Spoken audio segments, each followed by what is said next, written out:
Okay, kamusta mga G? It's the boss Josh Wolf. At ang pag-uusapan naman natin ngayon ay tungkol sa alpha male body language, okay? Matter of fact, ang tututukan natin ngayon o ang ituturo ko sa inyo ay kung paano ba yung tamang pag-upo ng isang tunay na alpha male o paano ba umupo ang isang tunay na lalaki. Kasi alam nyo, karamihan sa mga kalalakihan ngayon ay kailalambot kung umupo. Okay? Kaya sa pag-upo pa lang, yung mga babae na-turn off na. Yung mga lalaki nalalambutan na kaagad sa kanila. Okay? Kaya kadalasan, hindi sila nakakakuha ng respeto sa mga kababaihan at mga kalalakihan na nag-e-end up sa, sabihin nating madalas, nagmumukha silang unattractive or sabihin nating madalas ay nagmumukha silang weak, kaya nabubuli. Okay? O sabihin nating kadalasan, nawawalan tuloy sila ng mga opportunity na sana ay magiging advantage nila sa buhay nila. Okay, makakuha sana sila ng babae.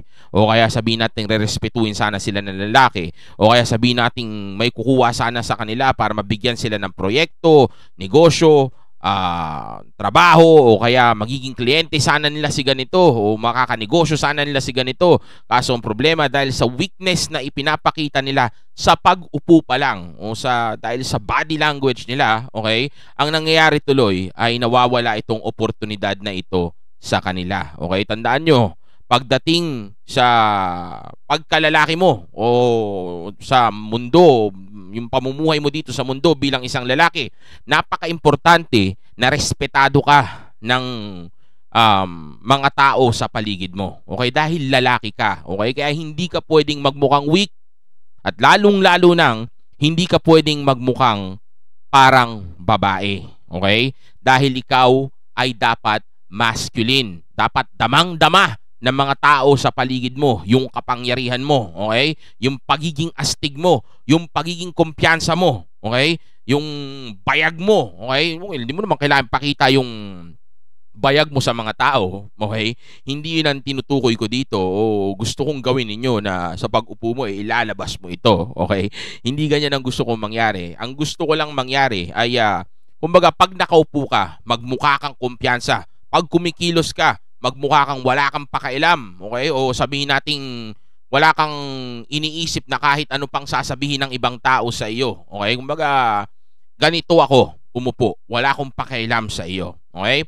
So dito sa nakikita ninyo ngayon sa screen ninyo, meron akong example ng isang babae at isang lalaki na nakaupo sa harapan ninyo, okay?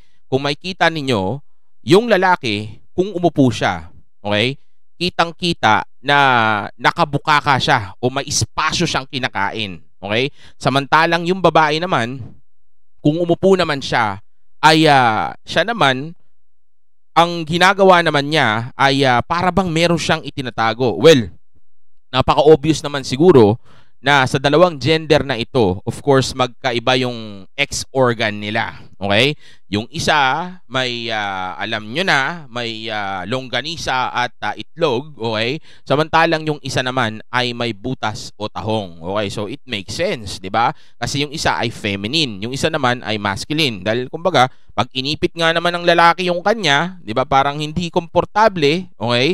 Hindi katulad doon sa babae, dapat lang talagang ipitin niya. Dahil yung kanya ay wala namang iipitin doon. Matter of fact, kailangan niya pang takpan yung butas noon. And that's the point. Okay? Kung lalaki ka, hindi po pwede na may itatago ka. Okay? Hindi po pwede na mukha kang nahihiya o mukha kang sabihin nating para bang meron kang itinatago sa sarili mo. Dahil kailangan maging proud ka na may bayag ka. Di ba? Proud ka na may malaki kang ano dyan. Okay? Well, di mo naman again. Gaya na sinasabi ko kanina. O sinabi ko sa inyo kanina, hindi mo kailangan ipakita ito, okay? Pero kailangan mong magmukhang kumpiyansa dahil bilang lalaki, ikaw ang leader ng mundo. Ikaw ang leader ng kumpanya o ng business mo, o ng buhay mo, o ng relasyon ninyo, okay? Kaya dapat mukha kang kumpiyansa, yung wala kang pakialam, okay? Matter of fact, kadalasan pa nga, ang gusto mo ay sa'yo pa nakasentro yung atensyon ng mga tao. Okay? well, may mga times hindi mo kailangan sadyain yun, okay? Pero hindi ka katulad ng beta male pa rin na parang feminine na para bang siya yung may tinatago o ayaw niya nang tinitingnan siya. Ayaw niya ng may nayayabangan o may naaangasan sa kanya o ayaw niya ng may masasabi sa kanya ibang tao o sa kanya mapupunta yung focus ng atensyon, okay? Dahil nga hindi siya kumpiyansa sa sarili niya, okay? Dahil kung kumpiyansa ka sa sarili mo, of course dapat wala kang pakialam. Dapat kung umupo ka ay katulad ng lalaki na nasa harapan ninyo, okay? Ibuka mo yan. Kumain ka ng espasyo, okay? Huwag kang mag-cross ng legs mo katulad nung babae na nakaupo dun sa may kabila, okay? Na pati yung kamay niya, naka-cross din, okay? Hindi katulad lalaki, nakabuka. Though may hawak siya sa gitna, okay? Hindi ko alam kung ano yun, cellphone ata, okay? Pero still, kung makikita niya arms niya, hindi pa rin naka-tight, okay? Hindi pa rin yung nakadikit o naka-cross, okay? Kumbaga, nakabuka pa rin. Kasi yan ang masculine. Ang masculine ay open, okay? Ang feminine ay close, okay? Dahil nga, nagme-make sense dahil sa ex-organ nilang dalawa at sa, sabihin nating, ano nila, yung posisyon o papel nila sa society, okay? Isang babae at of course, isang lalaki. Matter of fact, actually, meron akong mga photos dito na ipapakita sa inyo para makita ninyo yung mga example ng tamang pag-upo o body language ng isang tunay na alpha male na talaga namang sobrang attractive sa mga kababaihan, okay? At sobrang karespeto para sa ibang mga kalalakihan. But don't get me wrong, kadalasan nag-create ito ng challenge, okay? O sabi natin competition anxiety o sabi nating para bang nahamon yung ibang mga kalalakihan sa paligid mo, okay? Pero kadalasan din, yung iba natatakot dahil nga ang lakas ng loob mo para para umarte ka ng gano'n. Kasi dating mo, sino to? Ba't ang yabang? Ba't ang angas? Ba't ganito umupo? Di ba? Kaya nga yung iba, kung maglakad pagka maangas, di ba, napagtitripan. So maaring mapagtripan ka rin. Maaring may sumubok sa iyo. Pero that's the point, okay? Kaya nga ganito ka uupo kasi papakita mo sa kanila na hindi ako natatakot sa inyo. As long as hindi mo sila binabastos o wala kang ginagawang mali sa kanila, huwag kang matakot sa kanila. And yan din yung palagi kong sinasabi sa inyo. Kaya nga importante na mag-aral kayo ng martial arts, mag-aral kayo ng self-defense, mag-aral kayong umawak ng sandata, okay? Para nang sa gayon, meron kang kumpiyansa na pumalag o lumaban dun sa kaharap mo. Well, ituturo ko rin naman sa inyo paano intimidate ng kalaban, okay, para hindi matuloy sa gulo, okay? At kung matuloy man sa gulo, ano yung mga dapat ninyong gawin? Pero as much as possible, iiwas tayo sa gulo, okay? Pero kung kinakailangan na, then of course, papalag at papalag tayo, okay? Pero as much as possible, lumayo tayo sa gulo dahil wala tayong mapapalang kahit anong maganda dyan. Pero hindi rin naman pwede na magpapakita ka na takot ka para lang maging safe ka. Okay? Dahil yung mga ganun ay yung mga beta male. Okay? Dahil ang beta male ay feminine. Okay? Ang beta male ay takot. Okay? Kaya nga beta siya. Kaya nga siya di ba? Walang rumirespeto sa kanya. Kasi nga ganun siya. Kumbaga, nagpapakanay siya Oo lang siya ng oo. Sangayon lang siya ng sangayon sa gusto ng iba. Kumbaga, nadidiktahan siya ng mga tao sa paligid niya o ng society ko. Anong gusto nila, yun ang susundin ko para walang komosyon. Ang alpha, hindi. Walang pakialam. Ito ko I don't give a F. Okay? I don't give a fuck. Diba? Ganun ang, hindi ko lang masabi dito dahil YouTube, alam niyo naman. Okay? Pero, yun ang alpha male. Okay? Hindi siya, wala siyang pakialam. Kaya ang alpha male, maraming asar sa kanya, maraming galit sa kanya, maraming sumusubok sa kanya, madaming naninira sa kanya. Okay? Dahil, wala siyang pakialam sa opinion ninyo. Okay? So, pakita ko ngayon sa inyo yung iba natin mga sample. Okay, ito. Next sample natin. Ayan, makikita nyo, dalawang lalaki yan. Isang beta male at isang alpha male. Okay? Yung naka-dark na pants, well, actually, pareho silang beta dito sa pagkakaupo nila na to. Okay, kung makikita ninyo. Dahil pareho sila nakakross ng legs nila ng ganyang way. Pero may times din na pwede ka pa rin magmukhang alpha male ng ganyan yung pagkakakross ng legs mo. Pero depende yan sa swag ng, yung swag na naipapakita mo at pati na rin sa body posture mo. Okay, so kung papakita ko sa inyo mamaya yan. Babalikan natin. Meron ako dyan isang photo pa na kung saan nakakross yung legs niya pero dahil nakapatong yung arms niya dun sa may sandalan tapos naka-wide yung katawan niya tapos naka-straight body siya, nagmukha pa rin siyang alpha male. Mukha pa rin siyang confident na walang pakailam sa mga tao. Okay? Kumbaga may angas. Okay? Pero dito, Wala kasing angas yan, di ba? Parang babae. Anong tinatago mo dyan, di ba? Nahihiya ka ba? Ayaw bang tingnan kanila, di ba? Ayaw bang makakuha ng atensyon? Natatakot ka ba? Di ba? Parang ganyan yung dating. Tsaka ba't may iniipit yan, di ba? Wala bang ano dyan? Okay, so next natin is this one. Ayan, okay, ito susunod natin. Tanggalin lang natin yung dalawa. Yan, yung susunod natin. Ito yung dalawang sample, okay? Yung isa na naka-cross yung legs, kitang-kita na beta siya. Okay? Pati yung arms niya, yung kamay niya, naka-cross din. Kumaga parang sobrang tight. Okay? Nahihiya. Ayaw makakuha ng atensyon. Okay? Beta yan. Tapos isa, yun, kabila, alpha yan. Okay? Dahil open siya. Masculine. Okay? Tapos kumukuha siya ng spasyo. Wala ang pakialam. Gusto mo po, pakialam ko ba sa'yo? O, di ba? Pero hindi mo kailangan maging kupal. Kumbaga, kailangan mo lang sundin kung anong bagay na gusto mo nang wala kang pakialam sa sasabihin ng iba. Pero syempre isipin mo rin yung kapakanan ng iba. Pero mo isipin yung sasabihin nila tungkol sa iyo. Isipin mo yung kapakanan nila. Magbigay ka rin naman ng upuan. Huwag naman ganyan ka-wide. Pero at least wide. Okay? Pero kung ikaw lang mag-isa, okay lang ganyan ka-wide. Wala kang pakialam dapat. Pero gaya ng sabi ko kanina, hindi po pwede na sobrang kupal naman na wala na maupuan yung iba. Okay, yung matanda uupo, ayaw paupuin kasi alpha male ka. 'Di ba? Wala na siyang maupuan, wala na siyang mapuntahan spasyo kasi nga alpha male ako, akin tong buong upuan. Hindi ganoon. Okay? Ito next, yan. Ayan, kitang-kita, 'di ba? Yung pagka-cross legs nung isa, okay? Hindi naka-tight, okay, nakabuka pa rin, upong di 4 lalaki, okay, tapos isa feminine. Pati yung ano niya, yung shoulders niya, tingnan mo, hindi broad, hindi naka wide, okay? Hindi kumakain ng spasyo, masyado maliit. Okay? So ayun yung arms niya sa taas, kitang-kita, 'di ba? Nakapatong sa sandalan. Yan, alpha yan. Okay, next. Yan, itong upo na to. Of course, yan, alpha yan, 'di ba? Yung ganyang klaseng upo. Nakasandal, nakataas yung kamay, tapos nakabuka yung dalawang binti. Okay? Tapos yung arms niya nakapatong ng ganun sa may sandalan. Okay? Wag mong ide-diretso na para kang naka-tight. Okay? Yung nakadiretso lang. Tapos yung mga arms mo nakadikit sa may kilikili mo. Wag ganun. Kailangan nakabuka. Okay? Pero pwede rin naman, depende sa dating. Okay? Ayan, ganyan. Ito yung sinasabi ko. Ayan, katulad yan. Pwede yan. Ayan, alpha male yan. Kitang-kita nyo, di ba? Hindi nakatight yung sa bandang ano niya, paitlugan niya. Di ba? Sa may longganisa area. Okay? Hindi nakakross na masikip o mahigpit. Nakabuka pa din. Tapos, yung dalawang arms niya, nakapatong, naka-outstretch. Okay? So, kitang-kita yan. Alpha yan. Ganyan. Confident na confident. I don't give a fuck. Di ba? Ito yung sinasabi ko sa inyo kanina. Naka-cross man yung legs niya, though hindi ako masyadong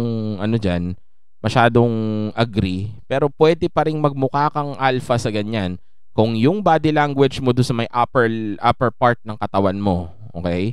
Do sa may bandang taas, yan sa dalawang kamay mo, dalawang arms mo, tsaka sa shoulders mo o sa neck mo and head mo, ay kayang bawiin yung naka-cross legs mo sa baba. Pero isipin nyo, paano kung nakabuka pa yan? 'Di ba? Mas maganda sana. Diba? Pero pwede pa rin. Ayan nga, dahil nga yung kamay niya nakapatong, okay? Doon sa may sandalan, okay? Tapos yung facial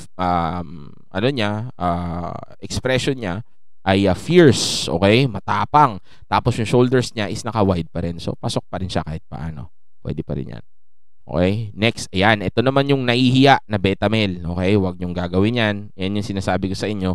Maling-mali yan. Okay? Huwag mong gagawin yung ganyang klaseng upo. Magmumukha kang beta, magmumukha kang mahiyain, magmumukha kang powerless. So, madalas ikaw ang atakihin ng mga bully, walang rerespeto sa isa paligid mo. Okay? Mga babae, hindi ka manonotice. At kung manotice ka man, hindi ka magiging attractive sa mga mata nila. Dahil of course, ang hinahanap ng babae ay isang kumpiyansa at isang masculine na lalaki. Okay, dahil ang isang masculine na lalaki ay confident. Okay? Next. Okay, ito, next. Ito, yung pagkakaupo nito, tingnan niyo naman, 'di ba? Nakabuka. Ito yung sinasabi ko sa inyo, dapat nakabuka yung arms. Okay, hindi katulad nung isa kanina. Okay, ito. Hindi katulad niyan, naka-tight, 'di ba? Siya may space, nakabuka yung arms, nakabuka yung legs, okay? Tapos yung shoulders niya wide. Okay? Tapos yung ulo niya, yung neck niya nakataas. Okay? Dapat yan. Hindi man nakatingala, pero pwede rin naman minsan tingala ng konti, pero wag lang masyado. Confident lang. Wag sobrang angas. Okay? But by the way, magkaiba ang confident sa mayabang. Okay? May angas lang. Lagyan mo ng angas. Okay? Alright. So, ito. Yan, yung pag-upo na yan. Pwede ka mag-lean. Hindi naman not all the time kailangan sumandal ka. Okay? Pwede ka ring mag-lean forward o sabihin nating yung medyo bumaba ng konti sa harapan katulad nito, naka-forward siya, 'di ba? Hindi naman siya nakasandal this time. Pwede 'yan. Okay? Basta't nakabuka yung dalawang binti mo, tapos okay din na nakaganyan yung arms mo, basta naka-wide yung banda sa kilikili. Okay? Tsaka doon sa shoulders, hindi siya nakadikit pa rin, naka-wide siya, tapos pwede mong pagdikitin yung dalawang kamay mo nang nakaganyan. Okay yan, mukha ka pa ring alpha sa ganyan. Okay? Well, actually, alpha yan, hindi lang basta mukha. Okay? Dahil tandaan nyo, ang pagiging alpha ay wala sa looks. Kaya huwag kayo magpa-deceive sa itsura ng mga model na pinapakita ko sa inyo. Okay? Wala yan sa looks. Nasa attitude yan. Nasa ugali. Okay? Nasa personality. Nasa, sabihin nating swag. Okay? Nasa mentality. Okay? Yung pagiging pogi yun. Okay? Handsome. Okay? Looks is handsome. Or looks is for handsome. Okay? Pero yung attitude is for alpha. Tandaan nyo. Okay? Kahit hindi ka kagwapuhan. Minsan nga, kahit nga mataba ka o payat ka pwede ka pa rin makonsider na alpha basta present yung swag, okay? Pero kung hindi mo makuha yung swag, wala kang confidence dahil mataba ka o payat ka, then kailangan mo mag-workout talaga para magkaroon ka ng confidence na yun. Dahil nga pagiging alpha ay hindi sa looks, kundi nasa ugali, okay? So kung wala ka pa ring wala ka pa ring ganyang klaseng attitude o ganyang klaseng pag-uugali o mindset ng isang alpha male, kahit na maganda pa ang katawan mo o mayaman ka o gwapo ka pa, still beta ka pa din. Okay? Dahil again, wala siya sa looks, wala siya sa pera, wala siya sa dami ng babae o sabihin natin, well, pwede kahit ano, basta lalabas siya sa ugali mo. Okay? Dahil kung gwapo ka nga, madami kang pera, sikat ka, pero mahihain ka pa rin o sabihin nating ka pa rin na yun nga, malambot ka pa din, then hindi ka pa rin alpha. Paano ka naging alpha? Gwapo ka lang. Okay? Kaya nga ako, sabi ko sa inyo, may dati akong kakilala nung bata ako. Hindi siya katangkaran, hindi rin siya kagwapuhan, pero sobrang angas niya. Kaya sa grupo namin, actually hindi ko siya kagrupo, sa grupo nila, siya yung kinikilalang alpha. Siya yung leader, okay? Kasi siya yung maangas, siya yung matapang, siya yung malakas yung loob, okay? Kaya siya yung alpha doon. Okay? Siya yung leader. Alright? Next, ayan, kahit naka-forward ka ng ganyan, okay lang yan. Basta yung kamay, okay lang din kung nakaganyan yung kamay mo. Okay, maganda nga yan para ka-atake, di ba? Confident na confident. Okay? Again, ang pagiging alpha ay attitude, hindi sa looks. Okay? Next. Pero of course, kung makukuha mo to sa looks, makukuha mo sa pera, makukuha mo sa status, para lang maging ganyan ka, then malaking tulong sa iyo yun. Okay, malaking tulong sa iyo. At yung mga bagay na yun, looks, status, money, pati yung game, ang may tutulong sa inyo, magkakaroon ka ng kumpiyansa at magiging high value ka. So, malaki pa rin ang tulong nun. Pero kung alpha ang pag-uusapan, yung attitude yun. Okay? Yung attitude yun. Yan, katulad yan. Ito, yan. Okay din yung pagkakaupo na yan. Okay? Yung nakahiwalay yung binti doon sa may kabilang side. Okay? Tapos yung isa nakadiretso lang. Yan. Basta as long as nakabuka yung arms mo at yung legs mo. Alpha yan. Ayan. Ayan. Like a boss. Diba? Para kang boss. Para kang amo. Yan yung sinasabi ko sa inyo. Okay, para kang boss. Okay, pagkakaupo niya, tinan mo, pagkakadikwatro niya, di ba? Kasi pagkakahawak niya sa dyaryo, yung pagkakasandal niya, yung ulo niya, di ba? Yung arms niya, yan, alpha. Okay, ito, yan, alpha sit. Okay din yung ganyang klaseng sitting position. Okay, yung nakabuka yung binti mo, tapos, yung dalawang binti mo, tapos naka-cross yung dalawang arms mo, pero nakabuka pa rin sa may bandang arms. Kitang-kita naman di ba? Ayun yun sa naka-cross yung dalawang hands mo, yung mga kamay mo, magkahawak para kang susuntok, 'di ba? Tapos yung facial expression niya, 'di ba? Kita mo pati yung head niya, yung body language, yung niya, yung neck niya, tama pa rin, okay? Yung lalo na sa legs, okay? And pati doon sa may bandang parting kilikili and shoulders, naka-wide pa rin siya. Hindi pa rin yung parang nahihiya katulad nung kaninang ipinakita ko sa inyo. Okay, next. Okay, ito susunod. Ito, ayan, okay din 'yan. Yan, isa pa sa mga mga alpha male na sitting position o pagkakaupo. Okay? which is yung ganyan, nakapatong yung paa. Well, actually, kahit hindi nakapatong yung paa, kahit basta't naka-stretch ng ganyan yung paa mo, okay lang na naka-cross. Basta't naka-stretch siya, hindi naka-dikwatro na cross na parang babae yung katulad nung kanina. Okay din yan yung naka-stretch kahit nakababa, kahit hindi nakapatong sa lamesa, okay? Kahit nakababa siya, naka-slide siya pababa, okay din yan. Alpha din yan. As long as yung dalawang ano mo, dalawang arms mo naka-wide pa rin. Maganda kung nakapatong doon sa sandalan. Katulad ng may nakita ko sa inyo. Imagine niyo, nakapatong yung dalawang arms niya doon sa may sandalan, tapos yung paa niya nakababa kahit naka-cross, basta naka-outstretch siya. Okay? Naka-outstretch tapos naka-cross, o di ba? Angas pa din, di ba? So, ibaba mo pa niyan, nakadiretso ng ganyan. Okay, tapos yung dalawang arms niya nakapatong na doon sa sandalan. Parang tulad ng kanina. Balikan natin ako nasaan yung kanina.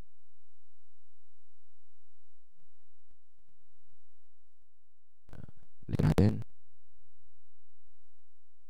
Yan, okay, tapos ipin yung paa niya, nadiretso pa ba, di ba? Naka-forward, di ba?